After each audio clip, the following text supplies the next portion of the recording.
Thanks for joining us. Now, Chairperson of the National Commission for Civic Education, Josephine Nkrumah says a deficit in the country's value system is to blame for the spate of corruption plaguing the country. Madam Nkrumah believes the existing challenges like abuse of public office are cultural habits which have been transferred into politics. As an institution mandated to ensure civic education, she is convinced a concerted effort from government and others is a sure way to instill a sense of integrity in citizens right from childhood.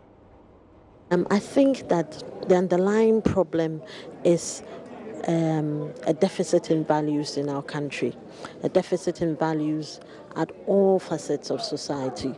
So from the young child to the adult politician, we see that deficit, and that is what is finding expression in corruption, in state capture, in influence, and then political party funding. And so once we understand as a country that a bedrock of a proper value system guides all of us in our approach to any endeavor, we would effectively be dealing with this canker of corruption at political party funding or political party primaries. It is for the citizenry being aware of this value system, beginning to demand these values, and then you would then see the bad nuts in politics beginning to fall off. But as I said, the politicians are not from Mars. They are from amongst us. They are a reflection of who we are. So these values is something that must be taught at all levels. We've had collaborations with a few NGOs who are teaching values. So we need to be teaching values to the children, need to be teaching values at tertiary level, we need to be teaching values in institutions, we need to be teaching values even in political parties, so that you would have a politician who is minded or who has inculcated a certain value system to lead governance in this country. And it's a multifaceted approach that all of us must embrace. So we should stop the talk shop. In a similar issue, First Deputy Speaker of Parliament, Joseph Osei-Owusu, was sharing his experience, and he said he would change the current structure of choosing delegates to elect political office holders if he goes out of Parliament. He believes the delegates are not fit to make such decisions on behalf of political parties. As a private lawyer, I used to go to Bekwai every weekend, and every Monday morning, I used to borrow money from my mother to buy fuel back, because I'll give out everything I have. But then, at the time, any small amount of money that you gave, people showed so much gratitude. But today, they demand it as a right. They think that because they voted for you, you are responsible for taking care of all their social, financial challenges. Indeed, that has also assisted in people who support or help you nominated as the party's candidate, then multiplying in tenfolds what every other person expects of you. Sometimes I wonder whether the things we complain about as politics, we truly pay attention to see whether it's different from our everyday practices as a people. From my experience, it is the everyday practices that we've carried into politics. Unfortunately, those of us who have removed ourselves from our communities and live in what we call elite groups, we sometimes play it out in the way we discuss these matters. But I can assure you, every resourceful person in his or her community is a victim, so to speak, of monetization or demand of your neighbors, your old classmates, your associates, asking you for one assistance in one thing or another. For me, what is worse is when we make that the criteria for selecting political leadership. That is the danger. But it is not the danger of, or not the creation of politics. It is our cultural practices which we have exported into politics. Whilst we are getting ready to discuss these matters, I encourage members here in the discussion to look around us. Consider the things we complain about politicians and situate that in your everyday household and see whether it is too different. We cannot get leadership that is different from the people. The everyday people are the same people who are elected to become the leaders. If I were a thief before I became an MP, Parliament will not change me. I am a thief. If I am honest, politics may not change me. But let's focus on who do we select to represent us? Why do we choose the person? And frankly, at the last interview I said that when I leave politics or I leave Parliament, I'll focus on mobilizing the two big parties or all the political parties to change the system of selecting party delegates by our current arrangements. Because the people who are voting for us to become candidates often don't care about what happens in Parliament. They often have no idea your value in Parliament. All they care is that when he needs support and he comes to you, you support him. Or that there's some infrastructural deficit in his community that you have assisted to fix. Sometimes we even take credit for what we have not done. But for that reason, we also get blamed for what we have no control over. Now, in a related development, a governance expert is advocating financing of political parties as a means of addressing the growing monetization of Ghana's political system. Professor Achuayi, who is also a renowned political scientist, noted the enforcement of existing regulatory laws and designing powers to empower, or designing others to empower whistleblowers, will also go a long way to save the country from this canker. He was speaking at a forum in Accra, where stakeholders called for urgent action to nip the practice in the bud before it denies the country of the needed democratic development. The forum, dubbed Money, Influence, Corruption and Capture, Can Ghana's Democracy Be Safeguarded?, was organized by the Ministry of Parliamentary Affairs. Professor Achuayi, who was the guest speaker, acknowledged that although money plays a good role in politics, politicians must be developmentally minded to reduce the public's mistrust of them. We need regulatory reforms. There is this Roman historian, Tacitus, who made a very important point that in a state where corruption abounds, laws must be very numerous. Made that important point. So let us have more laws, but the laws must also be enforced. It's not a question of the size or the number of laws, but they must be there and they must be enforced. There is the need to enforce internal and external regulation, and then, of course, appropriate sanctions indicated. I've also appropriate sanctions followed, where the rules and regulations are infracted. And then, of course, I said that either the EC is strengthened or a new body is created to take over regulation of political parties. We need to have a more robust legal framework. I've said that already. You see, the law must go beyond mere filing to indicate the exact sources of funding and expenses of political parties. This may regulate money raised by aspirants and the candidates themselves that do not go through party structures.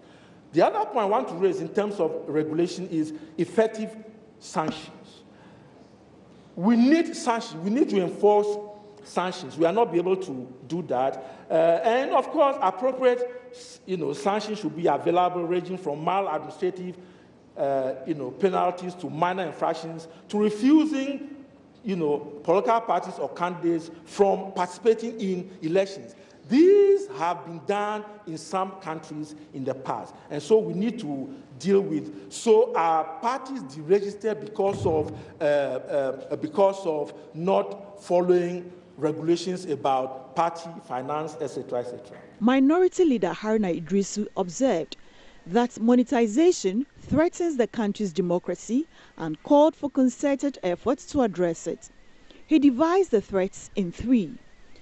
Monetization of our democracy is one of a national problem that requires our collective efforts to mitigate through collective reforms in order that these threats to the practice of multi-party constitutional democracy with the growing ritual of money politics in Ghana's electoral processes with dire implications for preserving the rule of the elites to the exclusion of non-elites and making political participation a preserve of wealthy and rich people remains a threat to our future democratic practice. And therefore, I share in his thoughts and share in his view that collectively as a country, we need to deal with the problem. Now, I have said that there are three threats to Ghana's democracy following the promulgation of multi-party constitutional democracy in 1993. The act of vigilantism that we are through legislation and through moral suasion trying to deal with. But more importantly, the inability of the elected political elite to garner the political courage and will to punish it within the framework of wholesale legislation is one of those threats in addition to the monetization of our democracy. The second and probably the third threat is the growing erosion of public confidence in the elected by the electorate, maybe because of our inability to attend to their needs, to meet their economic aspirations and others. Majority Leader Oseiche Mensah Bonsu warned if monetization is not stamped out of politics in Ghana, the most intelligent and wise will be denied the opportunity in the country's.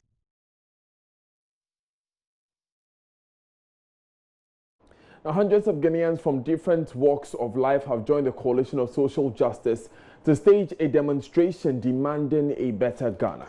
The protesters say the NPP government has failed to achieve the many promises made to Ghanaians prior to the 2016 elections. Joy News' Joseph Akable has been speaking to some of them, and he joins us live. Joseph, what are some of the specific concerns raised by the protesters? So Daniel, first, as I speak to you now, I am at the High Street. That is the main road that leads all the way to the Bank of Ghana and also to the Supreme Court area. And as you are aware, the protest started all the way from the Kwame Nkrumah Circle, the popular Obra Sport, all through to the Hatfield Park. And we are currently at the High Street heading towards there. You can see some headquarters, the carriers, like we call them popularly, with their wares also have joined this particular protest. And a number of requests they are making in terms of those who have come here so far. They are simply saying that times are hard and they expect some changes to be made by government. In terms of the direct requests they've been making, there have been talks about how press freedom is under attack. Some have made a call asking that something should be done about that. There are also others who are saying that the fuel prices are high. They've also talked about energy and a host of other things that they say is of concern to them, for which reason they are asking for some measures to be carried out to solve those problems. And they are making a direct, in terms of the participation, the Opposition National Democratic Congress is heavily participating in this particular protest. And so you have the parties and national officers, starting from its chairman, all participating in this. And they make the point that they have consistently complained about the state of affairs in our national life in various aspects, but they have so far not been able to get any change happening in terms of how the president is managing the affairs, for which reason they have decided to hit the streets to stage the Kumian Purple demonstration. The message that we are putting across is that it's either they are killed now or government solves the problems that is facing them. And so that is it by way of the messages that they've been putting across. A lot of singing and dancing, as you can expect, with all demonstrations that take place. And we can take a listen and look at some of them. I don't have doing that as I speak to you now. Right, thank you very much, Joseph Akable, for that update.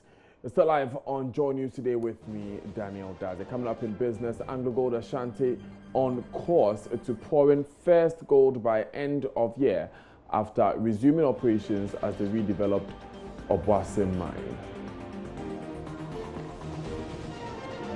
But before that, a turf war between scrap dealers and persons claiming to be indigents of Abuabo in Kumasi in the Ashanti region has left 3 people in critical condition.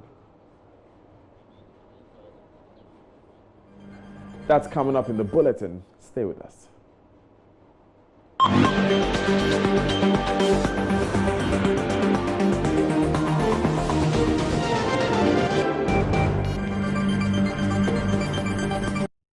Thanks for staying with us. This is Joy News Today. Now, African governments are being urged to set out clear-cut policies on how climate change can be tackled.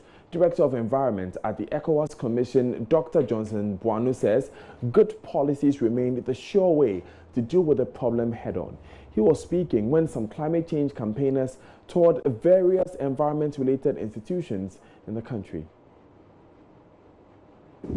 ECOWAS, made up of 15 member states in the West African region, is so much concerned about addressing the challenges of climate change in the region, and for which reason we are collaborating with various international, regional and national governments in various programs and projects.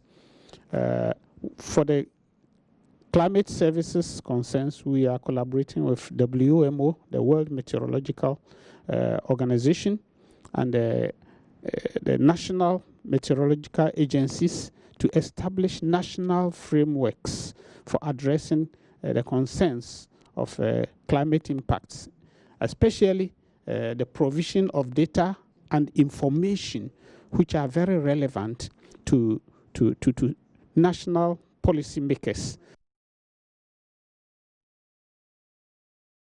Still on that, the Director General of the Ghana Meteorological Agency, Dr. Michael Tanu, says working together is the only way forward to deal with climate change. The World Meteorological Organization has seen that, climate is, and the whole world is seeing that climate is becoming a very big issue, climate change.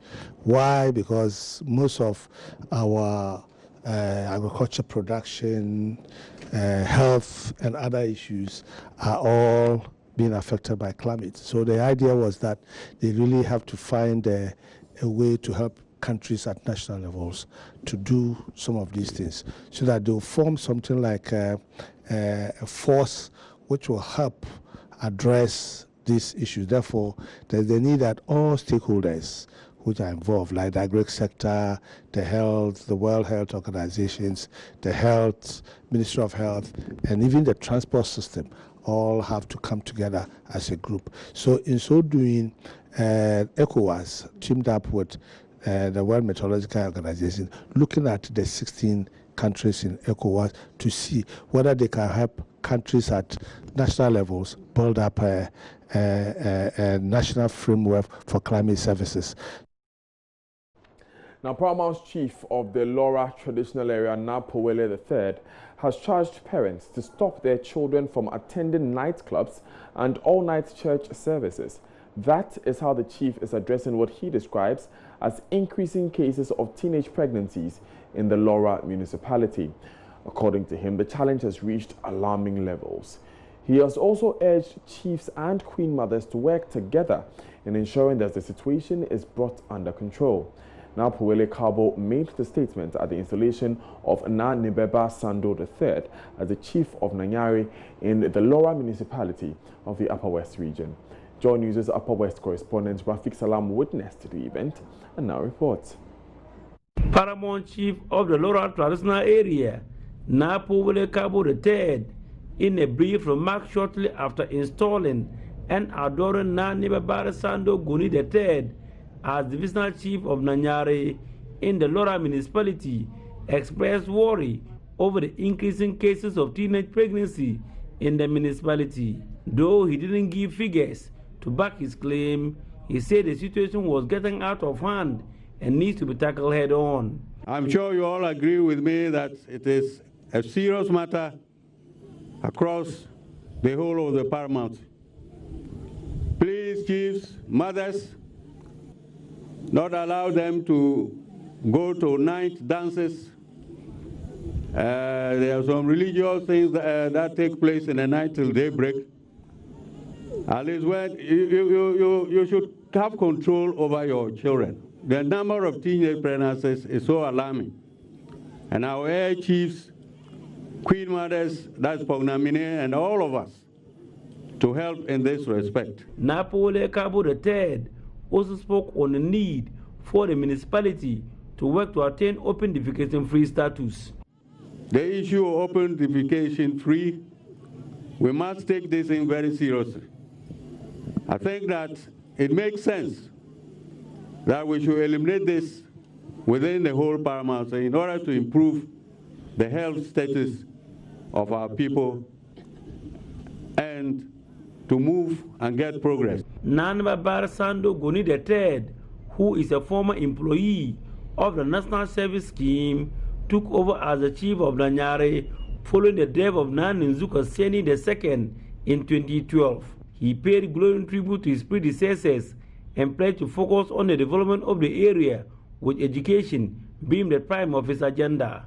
Economic development within our primacy is dependent on those who receive formal education. Education has made people enlightened and wealthy. Following the foundation laid by my predecessors and the interest exhibited, I therefore call on my fellow citizens to cooperate and support me so that we can also extend the development in Nanyare for our future generation. Laura Municipal Chief Executive Martin Domatire Bombe Ere praised the kingmakers, especially the Paramount Chief of the Laura Traditional Area, for the peaceful way the nomination and escapement was done. He urged the people not to turn their back on the new chief, but continue to support him to succeed. I have not had the slightest information about any misunderstanding on the selection and today the adoring of the chief.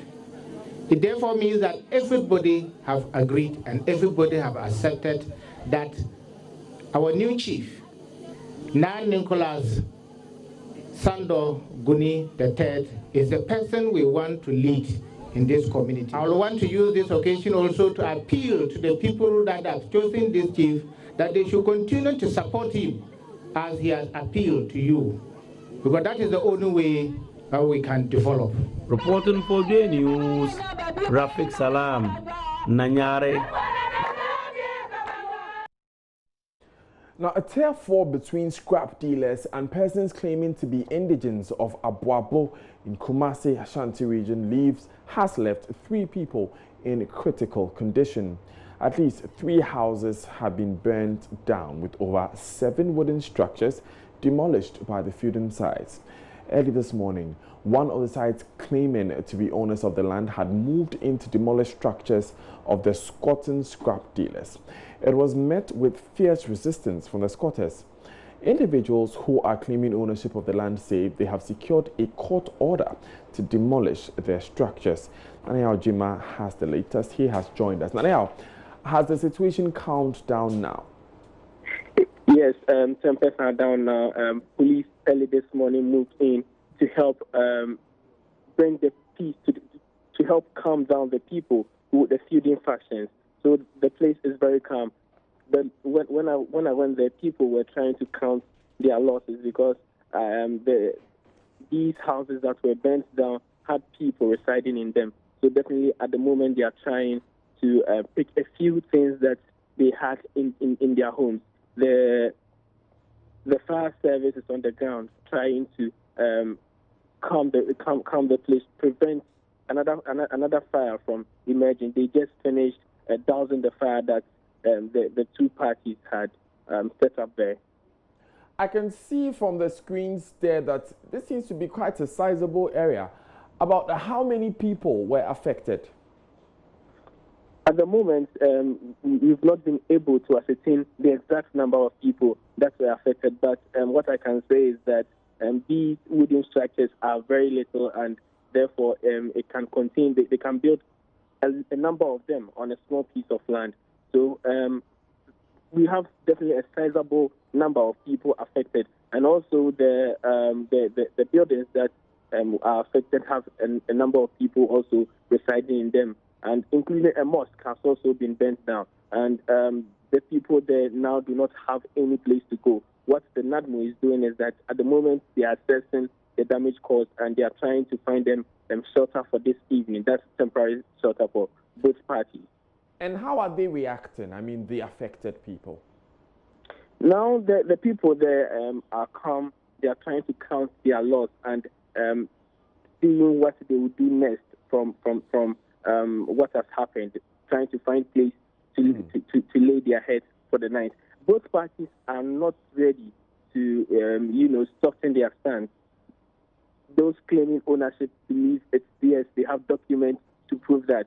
The others are also saying it's not theirs, so they cannot evacuate them from the land. So at the moment, both are apprehensive, both are not ready to soften their stance. Thank you very much, Nana Aljima, for joining us. He is a man in the Ashanti region, standing by there at Abuabo, where there was a clash between some spare parts dealers and persons claiming to be indigents of the area. Coming up in business, Anglo Gold Ashanti on course to pour in first gold by end of year after resuming operations at the redeveloped Obuasi mine. The man with the details is Daryl Kwao. He joins us right after this.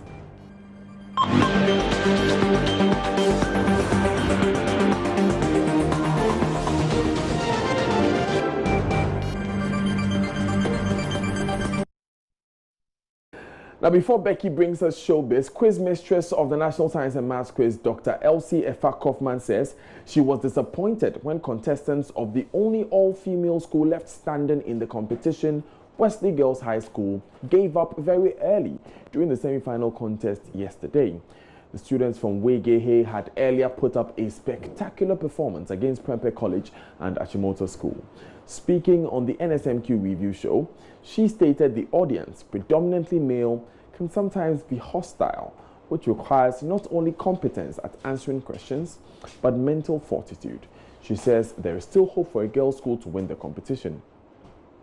How has this year's competition fared for you? The competition has gone well. From where I sit, I'm very interested in the quality of the answers that I get to my questions and the ability of the students to be able to handle complex situations as we rise higher in the competition. I've seen some good things, I've also seen some bad ones, and so it's been a mixed bag for me, but I think all in all it's gone well. And let's start with the good aspects of what you've witnessed over the years. You may want to share with us the positive side of this year's competition. I see that students have been working hard. I mean, the level of the competition in terms of the level of difficulty of questions has been... Absolutely, has been a notch higher. Yes, and they've lived up to our expectations. We also want to find out from you the problem of the day. I mean, this is where with the likes of our contestants are given a question, a complex question in either science, mathematics, biology, physics, or chemistry, and they are to provide answers to them on the board. Would you say this year there has been an improvement? No, this is actually one of the parts of the competition where I say I'm a bit disappointed, because with the coming in of the Prudential Life NSMQ star, so much monetary enticement, I thought they would work harder or they would do better, but unfortunately it hasn't been that way. What I see is a focus on the speed as opposed to the thinking. So when they get a problem, instead of analyzing the problem, some of these problems are actually quite practical. There's a physical meaning to the problem that is before them. They don't get that. They immediately go to the formula work, and then you find them faltering. Some of the problems of the day I thought were really manageable and could fetch some perfect scores. Unfortunately, it didn't happen. Throughout the competition, we only recorded 8 schools getting a perfect score. Most of them were during the preliminary stage of competition. Oh, yeah. We only had 2 in the 1A stage. Quarterfinals 9, semi-finals 9. Probably the grand finale we may have. There was 1. There was actually 2 in the quarterfinals. Achimota as well as St. Ignatius of Loyola. Yeah. They had a perfect score. Madam, I want to find out from you. Many say when it is a maths question, it comes, an easy perfect score for the schools. Vis-a-vis, let's say, chemistry. Do you share the same sentiment with others? No, I don't think so at all. We had a perfect score for chemistry. Yeah. And I think for physics too. Physics, no. Physics, no. Doing the prelims. Maybe prelims, but not the 1/8 onwards. And mathematics, yes, we did. But interestingly, see, the thing is, we have different types of questions covering different areas. If the problem happens to be in your area of interest, then you are. Still live on Joy News Today. Up next is Showbiz.